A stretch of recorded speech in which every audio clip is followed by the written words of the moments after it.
Homemaker to Moneymaker episode 21. Unbox பண்ணும்போதே customer வாவ்னு சொல்லணுமா? இந்த 5 சிம்பிள் திங்ஸை ஃபாலோ பண்ணுங்க. உங்கள் ப்ராடக்ட் நல்லா இருந்தால் மட்டும் போதாது, அன்பாக்ஸ் பண்ணுற அந்த மொமெண்ட்டு ரொம்ப ஸ்பெஷலாக ஃபீல் பண்ண வைக்கணும்.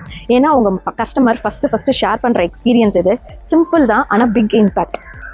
நம்பர் 1, ஒரு ஸ்மால் தேங்க்யூ நோட் வைங்க. அது உங்கள் ஹேண்ட் ரிட்டனாக இருந்தால் இன்னும் பர்சனலாக அவங்கள ஃபீல் பண்ண வைக்கும். நம்பர் 2, நீட்டாகவும் க்ளீனாகவும் நல்லா ரேப் பண்ணி பேக் பண்ணி வைங்க. அதுவே உங்கள் ப்ராடக்டை இன்னும் ப்ரீமியமாக கொண்டுட்டு போய் அவங்களுக்கு காட்டும். அனுப்புகிற உங்கள் ப்ராடக்டோட ஒரு சாம்பிளோ ஒரு ஸ்டிக்கரோ ஒரு சின்ன கிஃப்ட்டோ உள்ள வைங்க. அது சின்னதாக இருந்தாலும் உங்கள் கஸ்டமருக்கு வந்து ரொம்ப ஒரு இம்பேக்டை கொடுக்கும். அவங்களுக்கு ஒரு சந்தோஷத்தை அவங்க ஒரு சந்தோஷமாக எடுத்துப்பாங்க.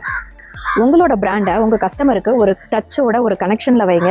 ஃபார் எக்ஸாம்பிள், உங்களோட ஸ்டிக்கர்ஸு, கலர்ஸு, உங்களோட லோகோ இது எல்லாமே பார்த்தீங்கன்னா ஹோம்மேட் பிஸ்னஸாக இருந்தாலும் அது வந்து ஒரு பிராண்டாக கொண்டுட்டு போய் அவங்கள்ட்ட நிறுத்தும். லாஸ்ட் பாயிண்ட், ஒரு கேர் இன்ஸ்ட்ரக்ஷன் கார்டு நீங்கள் அனுப்புகிற ஒவ்வொரு பார்சல்லையுமே நீங்கள் ஆட் பண்ணுங்கள். நம்ம ப்ராடக்டை எப்படி யூஸ் பண்ணுறது, எப்படி டேக் கேர் பண்ணுறது, இந்த மாதிரி இன்ஸ்ட்ரக்ஷன்ஸ்லாம் அவங்களுக்கு ஆட் பண்ணி அனுப்பும்போது உங்கள் கஸ்டமர்ஸ் ப்ராடக்ட் யூஸ் பண்ணுறதுக்கு முன்னாடியே வந்து அவங்களுக்கு ஒரு நல்ல எக்ஸ்பீரியன்ஸை கொடுத்து அவங்க ஃபோட்டோ எடுத்து உங்களுக்கு ஃபஸ்ட்டு அதை ஷேர் பண்ணணும் அப்படின்ற தோண வைக்கும். அதுவே ஒரு பிக்கஸ்ட் ப்ளஸ் பாயிண்ட். அடுத்த எபிசோடில் உங்களோட பிஸ்னஸ்க்கு ஒரு சிம்பிள் மெமரபிள் டேக்லைன் எப்படி க்ரியேட் பண்ணுறதுன்னு பார்க்கலாம். உங்களோட பிஸ்னஸ் பேக்கிங் எப்படி இருக்கும்? இந்த வீடியோ பார்த்துட்டு இந்த ஐடியாஸ்லாம் உங்களுக்கு பிடிச்சிருந்ததா அதையும் எனக்கு கமெண்ட் செக்ஷனில் கமெண்ட் பண்ணுங்கள். உங்களோட எக்ஸ்பீரியன்ஸை தெரிஞ்சுக்க நானும் ரொம்ப இன்ட்ரெஸ்டடாக இருக்கேன். தேங்க்யூ.